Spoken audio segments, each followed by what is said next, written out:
industrial felt tentacles, heavy with water and chemical detergents, slapped against Albert's windows as greased, gigantic chains on tracks pulled his Volkswagen Jetta through the car wash. Water blasted with a hiss from unseen nozzles as light refracted kaleidoscopically through the soap on his windshield. "Do not brake," flashed in bright red letters every few feet. Albert gripped the steering wheel hard with his right hand, as if preparing for an unexpected turn on the guided track. In his left hand, he held his forehead in his hands and wept. For nearly 15 years, Albert felt like he was getting buried alive, little by little, every day. Working well over 40 hours a week at a routine, repetitive job in marketing, unable to make any progress in his savings account, was a shovel full of dirt over his legs. His daughter Kelsey, who rolled her eyes every time he spoke to her, if they even spoke at all, was a pile of mud over his stomach. His dying father, ravaged with Alzheimer's, stuck in a nursing home just waiting to die, was dirty gravel over Albert's chest and shoulders. His marriage with Christina, once overwhelmingly romantic and exciting, now a humorless formal business partnership, was a pile of earth over his face, choking his nostrils and mouth, covering his ears, silencing him in a wet, vermicious quietus. He existed in a state of perpetual, eternal suffocation without the promise of death. The 700 horsepower dryer blew on the Jetta from above, sending beads of water up his windshield like shooting stars. He wiped his eyes and took a deep breath as NPR jarringly came back into tune, pushing his tongue against his hard palate in an attempt to slow his tears. "Do not brake," flashed in yellow lights as his Volkswagen lightly jerked forward. The lights went out, and a new alert took its place in green. "Go!" He pulled out of the tunnel, into the parking lot, and onto State Route 48. After a lost 5 minutes of driving, his turn signal clicked as he arrived at the Bethany Nursing Community and parked in the nearly empty lot. Albert walked up the path to the nursing home on a sidewalk wide enough to fit 2 wheelchairs with room to spare. When he arrived at the automatic door, a whoosh of air blew past his ear as a brown blur streaked over his shoulder. He flinched as a loud plunk exploded against the door in a burst of feathers, leaving a small mist of red on the glass. In its bloody, cracked beak was a chunk of a worm. The worm had been cut in half by the impact, with whatever remained of its 5 hearts pumping gooey blood onto the sidewalk. Albert gently put his loafer over the worm and euthanized it with the sole of his shoe, producing a satisfying squish.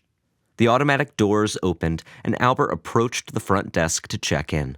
The receptionist watched a video on his phone at full volume, with his mouth stupidly open, picking his nose. "I'm here to see Harold Brightman," said Albert. The receptionist ignored him, nor did he stop picking his nose. "I'm here to see Harold Brightman," Albert said with more force. Again, Albert was ignored. He reached over the desk and grabbed a clipboard with a wrinkled sign-in sheet.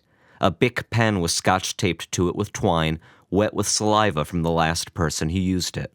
Albert attempted to scribble his initials, but the ink had gone dry. He huffed and put down the clipboard with just a little too much force. "There's a dead bird out front," he told the receptionist, who finally looked up without turning off his phone, continuing to pick his nose. "How is that my problem?" the receptionist barked, glaring, then returned his focus to the phone. Albert walked towards the elevator with his shoulders slumped and rode up to the 4th floor to see his father. An instrumental, soft rock version of Elton John's Goodbye Yellow Brick Road played in the elevator, a soprano sax playing over the melody. Albert knocked on the door as a courtesy and let himself in. A television illuminated the dark room. On its screen, a woman in a power suit stood proudly next to a groomed, impossibly expensive Pomeranian as a judge inspected it. "Hey, Dad," Albert said flatly, confident his father wouldn't respond. He did not, nor would he. Albert pulled up a chair and watched a tiny man glide around the AstroTurf arena, holding a leash, leading a German shepherd with a graceful gait. "I don't know, Dad," Albert whispered to himself. "You don't know what?" his father responded immediately. "Dad? "Oh my God!" Albert shouted. "Don't yell, Albert," his father said with a wheeze, without breaking eye contact from the TV. "Would you look at this shit?" His dad groaned. "Dad, Jesus! Oh my God! Dad! Let me get a nurse!" Albert gasped. "No, don't. Please. I can't handle any more needles. I don't know why they're making such a fuss. The accident wasn't that bad. Is your mother all right? They won't let me see her." Albert sighed, deflated that his father was still in a fantasy world, but the gift of hearing his voice was more than enough to bring tears of happiness to his eyes. It's okay, Dad. She's doing great. She's been asking about you, too." His voice cracked. "Just a few more tests, and you'll be back together." "Fucking jerk-offs," his father muttered. Albert laughed. "Fucking jerk-offs," he said back. Harold changed the channel. Two detectives knocked on a door. A man with overdone makeup, a cartoonish version of a meth head, opened the door. "Can we switch the TV off for a sec?" Albert asked. "Nope," Harold said without looking away from the TV. "Dad, I wish you were here," Albert sighed. "What the hell are you talking about?" "You're right. But, Dad, I'm really unhappy," Albert cried. "I don't know what to do." Harold began to shake. "I want to see my mommy, Albert. Albert, take me to my mommy." His father began shouting, crying uncontrollably. "Albert, bring me my mommy. Don't put me in the dirt, Albert. I don't want to go in the dirt," he cried. "If you put me in the dirt, I'm taking you with me," he screamed. Albert put his hand on his father's shoulders, matching his hysteria. Dad, it's okay, Dad. I'll get her, Dad. You stay right here, okay?" Albert stood to get a nurse, but his father quickly stopped crying and was again transfixed by the TV. Dad? There was no response. "Oh, Dad, please. Dad, please. I wish you were here, Dad. I need you back." Harold was again catatonic. Fuck this," Albert whispered to himself. He left the room without saying goodbye. Albert pulled into the garage and hit the button to close the door, his car running. He fantasized about lowering the windows and letting the car run. He turned it off and went into the house. Christina and Kelsey sat at the kitchen table and immediately stopped talking when they saw him. "Everything okay?" Albert asked. "Could you sit for a moment?" said Christina. Confused, Albert sat down. Christina started. "Kelsey and I were talking. We know you've been unhappy for a long time, and we feel like there's nothing else we can do to help anymore," she said, voice quivering. "Christina, I never—" "Let her finish," Kelsey said sternly, with severe eye contact. "And Kelsey and I, like I said, were talking, and..." Christina took a moment and looked at Kelsey for encouragement. Kelsey nodded reassuringly. "And we think we'd love you more if you were a worm," Christina said. She looked down at her folded hands. There was a long silence. Kelsey cleared her throat. Albert let out a sigh. "A worm, huh?" he said to himself. "Yeah, Dad, a worm," Kelsey said with a kindness in her voice that took Albert by surprise. He nodded his head, considering their request. If he were a worm, there would be no more job. No more sleepless nights with Christina on the other side of the bed, as far as she could get away from him. No more father in perfect physical health, but with a brain turning into a raisin. No more fights with Kelsey. No more finding weed in her room or negative pregnancy tests in her bathroom. No more chest pain. He smiled. "I would love to be a worm," he said happily. He reached his hands out on the table. Christina and Kelsey each took one and squeezed. He felt warmth for the first time in what felt like ages. Later that night, in the bedroom, Christina was changing into a nightgown as Albert read in bed. "I'm thinking I'll just quit over the phone tomorrow," Albert smiled. "I'm excited to fuck them over." Christina laughed. "Whatever you want to do," she said, taking off her earrings. "I'm a little worried about what you two will do about money," Albert said, concerned. "Don't worry, I've been interviewing," Christina responded. "Oh, you have? What else have you been keeping from me?" Albert asked with a surprised, empty laugh. Christina walked over to the bed and handed Albert an orange pill bottle. Dr. O'Connell said to take one each night before bed. Albert shook the bottle. A weak rattle came out of it. "There are only 3 pills in here," Albert said. "Dr. O'Connell said that's all it takes," responded Christina flatly. "Start tonight. I'm gonna go to bed." She crawled into bed and flipped off her nightstand light without saying goodnight. Albert cleared his throat. Christina, do you think we could have sex? One last time?" Albert asked meekly. "I don't think so," Christina said with her back to him. She yawned and pulled the covers tight over her. "You got it," Albert said to himself. He went to the bathroom and looked at himself in the mirror. He swallowed the pill dry without hesitating. Albert awoke the next morning with blurred vision. He could see if he squinted, but his vision had significantly deteriorated. "Oh my God," he said to himself happily, croaking out the words. He looked at the clock. It was 3:27 p.m. He felt the automatic panic of being late for work, but caught himself. He tried to laugh, but physically could not, which made him want to laugh even more. Albert figured he just wouldn't call work. Fuck them. He was starving. On his nightstand was a bowl of dirt with a sticky note on it. "Eat this," Christina's blocky handwriting commanded. It smelled delicious. His mouth watered.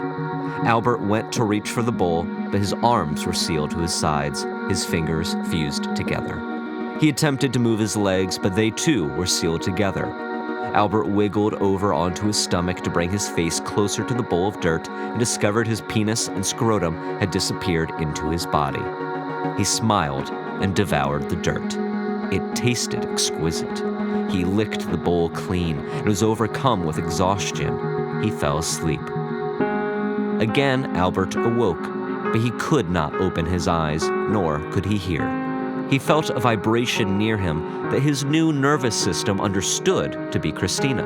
A pill was shoved into his mouth. It tasted bitter as he crushed it in his muscular, boneless jaws. Christina rubbed a warm, wet towel over him to keep him moist. He attempted to thank her, but could not speak. Christina and Kelsey were not holding a vigil for him, nor did he expect them to. He slipped back into sleep. Albert felt himself getting pulled down the stairs. Had he a skeleton, his skull would be bouncing off the wooden steps. However, Albert slid down the steps with ease. Kelsey and Christina gripped him far too tightly, but he could not speak nor protest. The hardwood floors brushed skin off him as they dragged him, and he felt his 5 hearts pump to repair the damage. He slid over the carpet and out the back door. The wet grass of the backyard soothed his wounds. Christina and Kelsey let go. He felt the vibration of them catching their breath, and suddenly he was pushed hard and felt himself drop into a muddy hole. He felt pure ecstasy. He devoured the dirt. He wriggled, covering his new body as much as he could. He felt an unknown pleasure, a new sense of rapture. The thought of his sad life as a human was now a hilarious joke. A hand pressed against his mouth, shoving in the final pill. His muscles pushed it down. He felt mud cover him in the staggering rhythm of a shovel at work. He sensed total darkness as he fell asleep. When Albert next awoke, he was a worm. He had the setae, the clitellum, the 5 aortic arches. He could wiggle for hours, breathing through his skin without the fear of running out of breath like when he descended the stairs too quickly at home. He was surrounded by delicious dirt. No more poorly reheated leftovers eaten over a silent dinner table with Christina and Kelsey. In time, his body learned from the vibrations around him. He knew the rhythm of a bird's feet hopping across grass. He understood the slow vibration of a fellow worm passing beside him. He could predict sharp rocks buried in his way by sudden tightness in the dirt. Sometimes Albert blew through the dirt like a torpedo. Other times he wriggled at a leisurely pace, enjoying different scents of the mud around him. But then a new vibration came from the surface. First, it felt like the faraway boom of a bass drum, then more beats, then rapping like a snare. It was raining. It hadn't rained yet. His nervous system commanded him to surface and escape a watery fate. The mud was slick and the work was exhausting. He wriggled and pushed and wriggled some more. The vibration of the rain against the mud was deafening. He felt the temperature rise as he got closer to the surface. Finally, he broke through. His body sucked in air through his skin as his hearts finally stopped pounding. Albert felt mammoth blades of grass around him, towering impossibly high into the sky. He was overwhelmed with relief as he calmed, when pain exploded in the center of his body. He was lifted out of the dirt and into the sky, wind rushing past him, drying out his mucousy skin. Albert wanted to scream, but he could not. He halted to a stop, his head, or what would be his head, spinning. A sharp clench of a beak split him in half. The two parts of him tried to wriggle away from one another to safety, but the beak found him. He was chopped to pieces like a chef mincing an onion. Albert was obliterated. He was turned into mush and half digested in the robin's stomach acid. The bird vomited him into her starving chicks' mouths. Soon he would be white-black, wet bird shit, splattering onto cars below, and he was never happier.